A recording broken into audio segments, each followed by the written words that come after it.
ತಿಳಿಪಡಿಸಿ ಅವರಿಗೆ ಆದೇಶವನ್ನು ಕೊಟ್ಟಿದ್ದೇವೆ.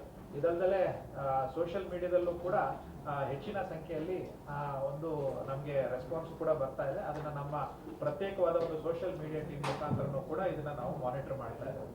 ಈ ಒಂದು ಆಯೋಗದ ಒಂದು ನಿರ್ದೇಶನದ ಮೇರೆಗೆ ಈಗಾಗಲೇ ನಾವು ಒಂದು ಹೆಲ್ಪ್ಲೈನ್ ನಂಬರು ಕೂಡ 24/7 ಹೆಲ್ಪ್ಲೈನ್ ನಂಬರ್ನು ಕೂಡ ರಾಜ್ಯ ಮಟ್ಟದಲ್ಲಿ ನಾವು ಆಯೋಜನೆ ಮಾಡ್ಕೊಂಡಿದ್ದೇವೆ.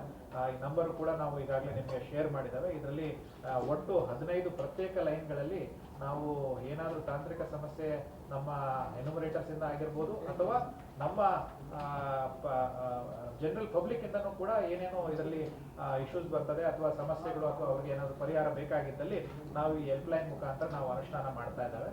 ಇದಲ್ಲದೆ ನಮ್ಮ ಜಿಲ್ಲಾ ಮಟ್ಟದಲ್ಲೂ ಕೂಡ ಒಂದು ಕಂಟ್ರೋಲ್ ರೂಮ್ನ ಸಂಬಂಧಪಟ್ಟ ಜಿಲ್ಲೆಗಳಲ್ಲಿ ಜಿಲ್ಲಾಧಿಕಾರಿಗಳು ಮತ್ತು ಬಿಬಿಎಂಪಿಯ ಪ್ರತ್ಯೇಕವಾದ ಒಂದು ಕಮಾಂಡ್ ಆ್ಯಂಡ್ ಕಂಟ್ರೋಲ್ ಸೆಂಟ್ರಲ್ಲಿ ಅಲ್ಲಿ ಅವರು ಪ್ರತ್ಯೇಕವಾಗಿ ತಮ್ಮ ಒಂದು ಹೆಲ್ಪ್ಲೈನ್ ಡೆಸ್ಕ್ನ ಪ್ರತ್ಯೇಕವಾಗಿ ಸ್ಥಾಪಿಸಿದ್ದಾರೆ. ಈ ಒಂದು ಪ್ರಗತಿ ನಮ್ಮದು ಈಗ ಚೆನ್ನಾಗಿ ನಡೀತಾ ಇದೆ. ಈಗ ಆಸ್ ವಿ ಸ್ಪೀಕ್ ಆಲ್ಸೋ ಈಗ ಆಲ್ರೆಡಿ ಎನ್ಯುಮರೇಷನ್ ನಡೀತಾ ಇದೆ, ಪ್ರೋಗ್ರೆಸ್ ಚೆನ್ನಾಗಿದೆ. ಆದರೂ ಸಹ ಕೆಲವೊಂದು ಜಿಲ್ಲೆಗಳಲ್ಲಿ ಈ ಒಂದು ಸಮೀಕ್ಷೆಗೆ ಸಂಬಂಧಪಟ್ಟ ಜಿಲ್ಲಾಧಿಕಾರಿಗಳು ಒಂದಷ್ಟು ಎಕ್ಸ್ಟೆನ್ಷನ್ ಕೊಟ್ಟರೆ ನಾವು ಎಲ್ಲ ಮನೆಗಳನ್ನ ಕವರ್ ಮಾಡಲಿಕ್ಕೆ ಅನುಕೂಲ ಆಗ್ತದೆ ಅಂತ ಹೇಳ್ಬಿಟ್ಟು ಕೋರಿಕೆಗಳನ್ನ ಕೊಟ್ಟಿದ್ದಾರೆ. ಅದಲ್ಲದೆ ಹಲವಾರು ಸಂಘ ಸಂಸ್ಥೆಗಳು ಕೂಡ ಗೌರವಾನ್ವಿತ ನ್ಯಾಯಾಧೀಶರೊಂದಿಗೆ ಇದನ್ನ ಎಕ್ಸ್ಟೆಂಡ್ ಮಾಡಬೇಕು ಅಂತ ಹೇಳ್ಬಿಟ್ಟು ಕೋರಿಕೆಯನ್ನು ನೀಡಿದ್ದಾರೆ. ಸೊ ಈ ಹಿನ್ನೆಲೆಯಲ್ಲಿ ಗೌರವಾನ್ವಿತ ನ್ಯಾಯಾಧೀಶರವರ ಈ ಒಂದು ಏಕಸದಸ್ಯ ಆಯೋಗದಲ್ಲಿ ಈಗಾಗಲೇ ತೀರ್ಮಾನ ಕೈಗೊಳ್ಳಲಾಗಿದೆ. ಈ ಒಂದು ಸಮೀಕ್ಷೆಯನ್ನ ಒಂದು ವಾರದ ಮಟ್ಟಿಗೆ ಅಂದ್ರೆ ಈಗ 17/5/2025ಕ್ಕೆ ಏನು ಸಮೀಕ್ಷೆ ಮುಗಿಬೇಕಾಗಿತ್ತು ಅದನ್ನ ಎಕ್ಸ್ಟೆಂಡ್ ಮಾಡಿ 25/5/2025ಕ್ಕೆ ಇದನ್ನ ವಿಸ್ತರಿಸಲಾಗಿದೆ. ಈಗಾಗಲೇ ಅದನ್ನ ಮಾಧ್ಯಮ ಪ್ರಕಟಣೆಯಲ್ಲಿ ತಮಗೆ ಶೇರ್ ಮಾಡಿದ್ದಾನೆ. ಈ ವಿಶೇಷ ಶಿಬಿರ ಏನು 19/5/2025ಕ್ಕೆ ಆರಂಭ ಆಗಬೇಕಾಗಿತ್ತು. ಈ ವಿಶೇಷ ಶಿಬಿರ ಮಾಡುವಂತ ಉದ್ದೇಶ ಏನು ಅಂತ ಹೇಳಿದ್ರೆ ಮನೆ ಮನೆಗೆ ಭೇಟಿ ಕೊಟ್ಟಾಗ ಅವರು ಕೆಲಸಕ್ಕಾಗಲಿ ಕೂಲಿ ಕಾರ್ಮಿಕರಾಗಿರೋದೇ ಬೇರೆ ರೀತಿಯಾದಂಥ ಒಂದು ಅವರ ಒಂದು ವೃತ್ತಿಯಲ್ಲಿ ತೊಡಗಿದ್ದಾಗ ಅವ್ರ ಮನೆಯಲ್ಲಿ ಲಭ್ಯ ಇಲ್ಲದೇ ಇದ್ದಾಗ ಈ ಒಂದು ವಿಶೇಷ ಶಿಬಿರ ಸಂದರ್ಭದಲ್ಲಿ ಅವರು ತಮ್ಮ ಒಂದು ಎನ್ಯುಮರೇಷನ್ ಯೂನಿಟ್ ವ್ಯಾಪ್ತಿಯಲ್ಲಿ ಇರುವಂತಹ ಏನು ಮತಗಟ್ಟೆಗಳೇನಿದೆ ಅಲ್ಲಿ ಅವರು ಕುಳಿತುಕೊಂಡು ಸಂಬಂಧಪಟ್ಟ ಯಾರು ಇನ್ಫಾರ್ಮೆಂಟ್ಸ್ ಇರ್ತಾರೆ ಅಥವಾ ಯಾರು ತಮ್ಮನ್ನ ಈ ಒಂದು ಸಮೀಕ್ಷೆಯಲ್ಲಿ ಭಾಗವಹಿಸಬೇಕು ಅಂತ ಇಚ್ಛಿಸ್ತಾ ಇದ್ದಾರೆ ಅವರು ಈ ಒಂದು ಶಿಬಿರದಲ್ಲಿ ನೇರವಾಗಿ ತಮ್ಮ ದಾಖಲೆಗಳನ್ನ ತಗೊಬಂದ್ಬಿಟ್ಟು ಅದೇ ಆ್ಯಪ್ ಮುಖಾಂತರ ಈ ಒಂದು ವಿಶೇಷ ಶಿಬಿರದಲ್ಲಿ ಅವರು ನೋಂದಾಯಿಸ್ಕೊಳ್ಬಹುದು. ಈ ಒಂದು ವಿಶೇಷ ಶಿಬಿರವನ್ನ 26/5/2025 ರಿಂದ 28/5/2025ರವರೆಗೆ ನಾವು ಈಗ ಮರು ನಿಗದಿಪಡಿಸ್ತಾ ಇದ್ದೇವೆ. ಮತ್ತೆ 3ನೇ ಹಂತದಲ್ಲಿ ನಾವು ಏನು ಆನ್ಲೈನ್ ಸೆಲ್ಫ್ ಡಿಕ್ಲರೇಷನ್ ಕೊಡಬೇಕು ಅಂತ ಹೇಳ್ಬಿಟ್ಟು ಈಗಾಗಲೇ ಅನೌನ್ಸ್ ಮಾಡಿದ್ದೇವೆ. ಅದನ್ನ 19ನೇ ತಾರೀಕೆ ನಾವು ಒಂದು ಸ್ಪೆಸಿಫಿಕ್ ಡ್ಯಾಶ್ ಬೋರ್ಡ್ನ ನಾವು ಬಿಡ್ತಾ ಇದ್ದೇವೆ. ಆ ಒಂದು ಸ್ಪೆಸಿಫಿಕ್ ಡ್ಯಾಶ್ ಬೋರ್ಡ್ನಲ್ಲಿ ಸಾರ್ವಜನಿಕರು ತಮ್ಮ ಒಂದು ಆಧಾರ್ ನಂಬರ್ ಮತ್ತೆ ಕ್ಯಾಸ್ಟ್ ಸರ್ಟಿಫಿಕೇಟ್ RD ನಂಬರ್ ಏನಿದೆ ಅದನ್ನ ಉಪಯೋಗಿಸ್ಕೊಂಡು ಅವರು ನೇರವಾಗಿ ಖುದ್ದಾಗಿ ಸೆಲ್ಫ್ ಡಿಕ್ಲೇರ್ ಕೂಡ ಮಾಡ್ಕೋಬಹುದು. ಈ ಒಂದು ದಿನಾಂಕವನ್ನ 19/5/2025 ರಿಂದ 28/5/2025ರವರೆಗೆ ನಾವು ಅದನ್ನ ಮರು ನಿಗದಿಪಡಿಸ್ತಾ ಇದ್ದೇವೆ. ಇದರಿಂದ ಸಾಕಷ್ಟು ಸಾರ್ವಜನಿಕರಿಗೆ ಕಾಲಾವಕಾಶವನ್ನು ಕೂಡ ಕೊಟ್ಟಂಗಾಗ್ತದೆ. ಮತ್ತೆ ನಮ್ಮ ಟಾರ್ಗೆಟ್ ಏನಿದೆ ಈಗಾಗಲೇ ನಾನು ಹೇಳಿದಾಗೆ 2025 ಪ್ರೊಜೆಕ್ಟೆಡ್ ಪಾಪ್ಯುಲೇಷನ್ ಏನಿದೆ 25,72,050.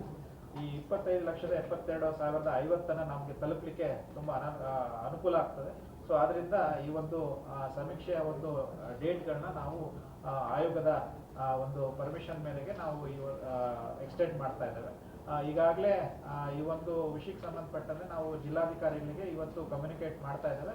ಎಲ್ಲ ಜಿಲ್ಲೆಗಳಲ್ಲೂ ಕೂಡ ಪ್ರಗತಿ ಆನ್ ಆನ್ ಆವ್ರೇಜ್ 70% ಅಷ್ಟು ಇದೆ ಪ್ರೊಜೆಕ್ಟೆಡ್ ಪಾಪ್ಯುಲೇಷನ್ಗೆ. ಇನ್ನು 30% ನಾವು ಕವರ್ ಮಾಡಿದ್ರೆ ನಾವು ಈ ಒಂದು ಸಮೀಕ್ಷೆಯನ್ನ ಯಶಸ್ವಿಯನ್ನು ಮಾಡಿದಂತಾಗ್ತದೆ ಅಂತ ಹೇಳಲಿಕ್ಕೆ ಬಯಸ್ತೇನೆ. ಈಗ ಯತೀಶ್ ಅವರು ಆ್ಯಪ್ ಬಗ್ಗೆ ಒಂದು 2 ನಿಮಿಷ ತಮಗೆ ಹೇಳಲಿಕ್ಕೆ ಇಷ್ಟಪಡ್ತಾರೆ. ಯಾಕಂದ್ರೆ ಇದು ವಿಶೇಷವಾಗಿ ಕರ್ನಾಟಕ ಸರ್ಕಾರದ ವತಿಯಿಂದ ಎಲೆಕ್ಟ್ರಾನಿಕ್ ಗೌರವಾನ್ವಿತ ನ್ಯಾಯಮೂರ್ತಿಗಳಾದಂಥ ನಾಗಮೋಹನ್ ದಾಸ್ ಸಾಹೇಬ್ರ ಕಮಿಷನ್ನ ಶಿಫಾರಸು ಮೇಲೆಗೆ ಹಾಗೂ ಸಮಾಜ ಕಲ್ಯಾಣ ಇಲಾಖೆಯ ಸೂಚನೆ ಮೇರೆಗೆ ಈಗ ಒಂದು CDCS ಇಲಾಖೆಯಿಂದ ನಾವು ಈ ಪರಿಶಿಷ್ಟ ಜಾತಿಗಳ ಸಮಗ್ರ ಸಮೀಕ್ಷೆಗೆ ಆ್ಯಪನ್ನು ಹಾಗೂ ಟೆಕ್ನಿಕಲ್ ಸಪೋರ್ಟನ್ನು ನೀಡಿರ್ತೇವೆ. ನಾವು ಇದರಲ್ಲಿ ಸುಮಾರು 4 ಮಾಡ್ಯೂಲ್ಗಳನ್ನು ನಾವು ಡೆವಲಪ್ ಮಾಡಿದ್ದೇವೆ. ಅದರಲ್ಲಿ ಮೊದಲನೇದು ಬಂದು ನಮ್ಮ ಎನ್ಯುಮರೇಟರ್ಸನ್ನು ಅಪಾಯಿಂಟ್ ಮಾಡೋದು, ಅಂದರೆ ಜಿಲ್ಲಾಧಿಕಾರಿಗಳು ಹಾಗೂ ಉಪವಿಭಾಗಾಧಿಕಾರಿಗಳಿಗೆ ಅವರಿಗೆ ಒಂದು ಸೆಪ್ರೇಟ್ ವೆಬ್ ಅಪ್ಲಿಕೇಶನನ್ನು ಮಾಡಿ ಅವ್ರ ಮೂಲಕ ಪ್ರತಿ ಒಂದು ಬೂತ್ ಅಂದರೆ ಎನ್ಯುಮರೇಷನ್ ಯೂನಿಟನ್ನು ನಾವು ಎಲೆಕ್ಷನ್ ಬೂತ್ ಮಟ್ಟಕ್ಕೆ ತಗೊಂಡು ಅಲ್ಲಿ ಡಿ ಸಿ ಮತ್ತು ಡಿ ಸಿಗಳ ಗೌರವಾನ್ವಿತ ಡಿ ಸಿಗಳು ಹಾಗೂ ಉಪವಿಭಾಗ ಅಧಿಕಾರಿಗಳಿಂದ ಎನ್ಯುಮರೇಟರ್ಸನ್ನು ಅಸೈನ್ ಮಾಡಲಿಕ್ಕೆ ಒಂದು ಮಾಡ್ಯೂಲನ್ನು ಮಾಡಿದ್ದೇವೆ. ಇದಾದ ನಂತರ ಮೊಬೈಲ್ ಅಪ್ಲಿಕೇಶನನ್ನು ನಾವು ನಮ್ಮ ಕುಟುಂಬ ಡೇಟಾಬೇಸ್ ಅಂತೇಳಿ ನಮ್ಮ ಕರ್ನಾಟಕ ರಾಜ್ಯದಲ್ಲಿ ತಮಗೆಲ್ಲ ತಿಳಿದಿರೋ ಹಾಗೆ ಬಹುಶಃ ದೇಶದಲ್ಲೇ ಇಲ್ಲೂ ಇಲ್ಲ ಆ ಥರ ಡೇಟಾಬೇಸ್. ನಮ್ಮ ರಾಜ್ಯದ ರೇಷನ್ ಕಾರ್ಡ್ಗಳನ್ನು ಮೂಲವಾಗಿ ಇಟ್ಕೊಂಡು ಪ್ರತಿ ಮನೆಯ ಬಗ್ಗೆ ಅವರ ಮನೆಯ ಎಲ್ಲ ಮಾಹಿತಿಗಳನ್ನು ಕುಟುಂಬ ಡೇಟಾಬೇಸ್ನಲ್ಲಿ ನಾವು ಈ ನಮ್ಮ ಕರ್ನಾಟಕ ಡೇಟಾ ಸೆಂಟರ್ನಲ್ಲಿ ಸ್ಟೋರ್ ಮಾಡ್ತೇವೆ.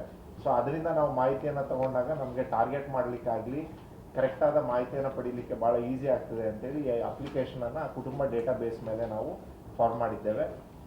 ಈ ಅಪ್ಲಿಕೇಶನನ್ನು ಆಕ್ಸೆಸ್ ಮಾಡಲಿಕ್ಕೆ OTP ಬೇಸ್ಡ್ ಲಾಗಿನ್ ಅನ್ನು ಕೊಟ್ಟಿದ್ದೇವೆ ಮತ್ತು ಡಿವೈಸ್ ID ಐಡೆಂಟಿಫಿಕೇಶನ್ ಕೂಡ ಮಾಡಿದ್ದೇವೆ. ಅಂದರೆ ಬರೀ ಜಿಲ್ಲಾಧಿಕಾರಿಗಳಿಂದ ಯಾರು ಅಪಾಯಿಂಟ್ ಆಗಿರ್ತಾರೆ, ಯಾರ ದೂರವಾಣಿ ಸಂಖ್ಯೆಯನ್ನು ನಾವು ವೈಟ್ ಲಿಸ್ಟ್ ಮಾಡಿರ್ತೇವೆ, ಅವರು ಪ್ರತಿದಿನ ಆ ನಂಬರನ್ನು ಹಾಕಿ OTPಯನ್ನು ಹಾಕಿ ಲಾಗಿನ್ ಮಾಡಲಿಕ್ಕೆ ಅವಕಾಶ ಇರ್ತದೆ. ಬೇರೆ ಇನ್ಯಾರಿಗೂ ಈ ಫೋನ್ ಅಪ್ಲಿಕೇಶನನ್ನು ಯೂಸ್ ಮಾಡಲಿಕ್ಕೆ ಅವಕಾಶ ಇರುವುದಿಲ್ಲ. ಹಾಗೂ ಸರ್ವೆ ಟೈಮಿಂಗ್ಸ್ ಏನು ಕಮಿಷನ್ನಿಂದ ಡಿಫೈನ್ ಆಗಿದೆ, ಅಂದರೆ ಬೆಳಗ್ಗೆ 6ರಿಂದ ಸಂಜೆ 6:30ವರೆಗಿತ್ತು, ಈಗ 8 ಗಂಟೆವರೆಗೂ ಮಾಡಿದ್ದೇವೆ. ಆ ಸಮಯ ಬಿಟ್ಟು ಇನ್ಯಾವ ಸಮಯದಲ್ಲೂ ಮೊಬೈಲ್ ಅಪ್ಲಿಕೇಶನನ್ನು